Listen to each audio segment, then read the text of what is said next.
ప్రార్థనలో మనిషి తన బాధలను, ఆశలను, భయాలను దేవుని ముందు ఉంచుతాడు. ఆ ప్రార్థనలో లభించే ఓదార్పును గీతంగా మలిచిన ఒక ప్రసిద్ధ క్రైస్తవ గీతం స్వీట్ అవర్ ఆఫ్ ప్రేయర్ అనేక భాషల్లోకి అనువదింపబడింది. తెలుగులో ప్రార్థన, సుప్రార్థన.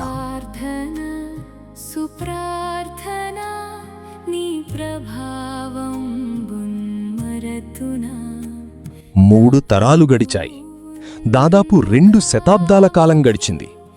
అయినా ఓ ప్రార్థన, సుప్రార్థన అనే ఈ కీర్తన ఇప్పటికీ వేలాది చర్చిల్లో, లక్షలాది విశ్వాసుల హృదయాల్లో అదే మాధుర్యంతో మారుమోగుతూనే ఉంది. ఈ పాట వెనుక ఒక అద్భుతమైన చరిత్ర ఉంది. 1845వ సంవత్సరం ఇంగ్లాండ్. పారిశ్రామిక విప్లవం వేగంగా సాగుతున్న కాలం. ప్రపంచం కొత్త దిశగా పరుగులు తీస్తుంది. కాని ఒక చిన్న గ్రామంలో ప్రార్థనను జీవితంగా మార్చుకున్న ఒక సాధారణ విశ్వాసి నిశ్శబ్దంగా చరిత్రను రాస్తున్నాడు. ఆయనే విలియం వాల్ఫోర్డ్. ఒకరోజు విలియం వాల్ఫోర్డ్ తన హృదయంలో పుట్టిన ఆ కవితను తన స్నేహితుడు రెవరెండ్ థామస్ సాల్మన్కు వినిపించారు. ఆ కవితలోని భావానికి ముగ్ధుడైన సాల్మన్ దానిని వెంటనే వ్రాసుకుని అమెరికాలోని ప్రముఖ క్రైస్తవ పత్రిక ద న్యూయార్క్ అబ్జర్వర్కు పంపించారు. ద న్యూయార్క్ అబ్జర్వర్ పత్రికలో మొట్టమొదటిసారిగా ప్రచురితమైంది. అదే స్వీట్ అవర్ ఆఫ్ ప్రేయర్. ప్రపంచ ప్రయాణానికి నాంది పలికిన చారిత్రక క్షణం. ద న్యూయార్క్ అబ్జర్వర్ పత్రికలో రెవరెండ్ థామస్ సాల్మన్ వాల్ఫోర్డ్ను దృష్టిలేని బోధకుడుగా పరిచయం చేస్తూ ఈ కవితను ఆయన నోట చెప్పగా తానే లిఖించి పంపినట్లు పేర్కొన్నారు.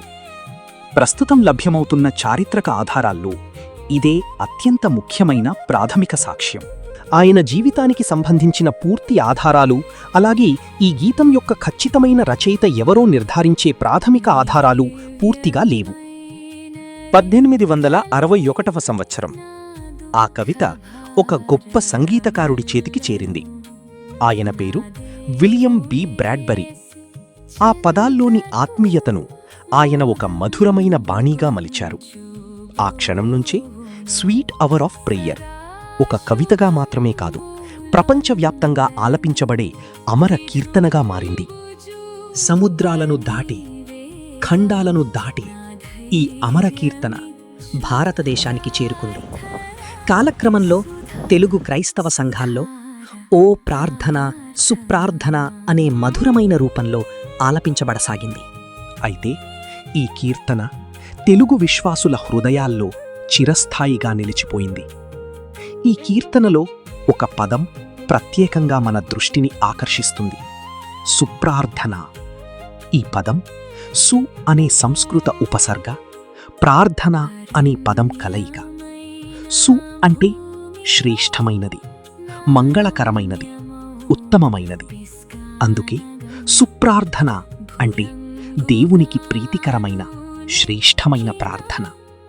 తెలుగు అనువాదకుడు ఆంగ్లంలోని స్వీట్ అనే భావాన్ని కేవలం మధురమైనది అని కాకుండా మరింత ఆధ్యాత్మికమైన భావంతో తెలుగులో వ్యక్తపరిచారు. అది ఆంధ్ర క్రైస్తవ కీర్తనా సాహిత్య సౌరభం. కాలం మారింది, తరాలు మారాయి, సంగీత శైలులు మారాయి. అయినా ఓ ప్రార్థన, సుప్రార్థన అనే ఈ కీర్తన తన స్థానాన్ని కోల్పోలేదు.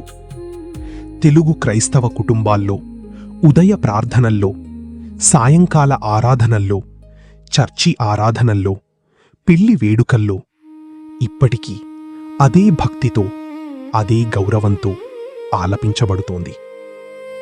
ఎందరో పెద్దలు మా పెళ్లిలో ఈ కీర్తన పాడారు అని ఈ రోజుకి ఆప్యాయంగా గుర్తు చేసుకుంటారు. అదే ఈ కీర్తన జీవించి ఉన్న గొప్ప సాక్ష్యం. ప్రార్థన కేవలం మాటలు కాదు, దేవునితో మనిషికి ఉండే ఆత్మీయ సహవాసం. అందుకే ఓ ప్రార్థన, సుప్రార్థన అనేది కేవలం ఒక కీర్తన కాదు, తరతరాలకు అందిన ఒక ఆధ్యాత్మిక వారసత్వం.